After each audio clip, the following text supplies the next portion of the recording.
All right, we have someone joining us now with the Red Cross to talk a little bit more about making sure we stay safe, how you guys are keeping us safe and prepared. Kendra St. Charles, thank you so much for joining us. Yes, thank you for having me. Yes, you're obviously engaged, aware of the situation that we have happening right now. What are the biggest concerns that you all are hearing at this time? You know, the biggest concerns, you mentioned the shelters, and those are good. We definitely are working with the shelter providers to make sure that they have the equipment. I guess the biggest concerns is that people really heed the messages of local officials, stay off the roads. You know, these are temperatures we're not used to dealing with. We have to avoid frostbite. We have to avoid hypothermia.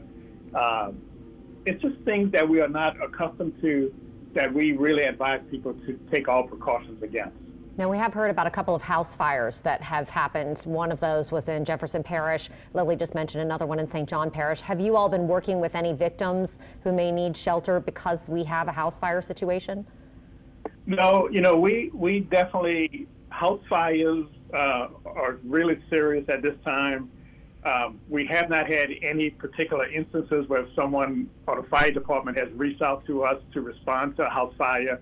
But I'm glad you brought that up because, you know, that's the number one concern that we have is that people will try to do things like use their oven or space heaters or, you know, they're not accustomed to doing. And house fires during cold weather instances are really a problem. And it's a big problem that we can avoid as long as we do the things that we think makes the most sense, take precautions, you know, certainly don't try to use car heaters or anything like that because of carbon monoxide poisoning, things of that nature. So we do heed the reality of Mother Nature, but we advise people to really stay focused on keeping safe during this period. Yeah, those space heaters can be so dangerous. Make sure that those space heaters are nowhere near furniture, that they're nowhere near curtains. That is a big cause of fires that happen, during cold weather. Make sure that, you're turning those off at night if you can, if your house is warm enough and you can use blankets and just kind of bundle up overnight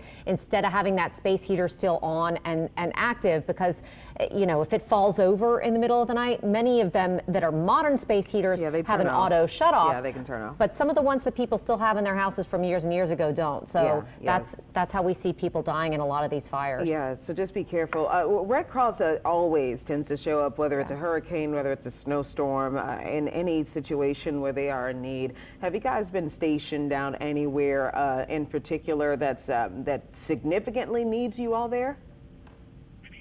We have been working again with the warming shelters. We have not had any requests from local officials to open up any freestanding shelters. And most of our volunteers and staff members are on standby. You know, we do, when you volunteer with the Red Cross, our number one priority is making sure that our volunteer team is ready and that they also are safe. So as the conditions get better, just as we're advising citizens to stay off the road, we advise our volunteers as well.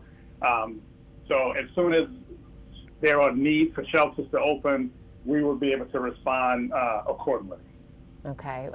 Any idea, what you guys were expecting out of this event? I mean, it's difficult for us to plan for a winter storm because this literally has never happened to this extent before. Yeah, we've been watching this one for probably a week and a half, just as your meteorologists have been predicting. And I guess our expectations, again, working with the emergency operations centers and working with local government officials, was to be prepared. We've been, basically moving trailers in key areas, making sure that we had enough blankets and snacks ready to go. So we sort of pre-positioned a lot of equipment to be ready to respond. We have trailers full of water, pallets of water, and blankets.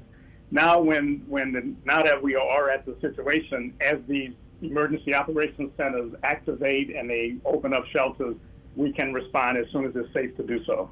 That's fantastic. And I know you guys are always, ready and willing. Yep, always standing by and ready to help. So we appreciate you joining us this afternoon, giving us that update, and we'll check back with you to see how things are progressing as we move through this, what is hopefully not a disaster and is just a snowstorm. Yes, absolutely. Thank you. Thank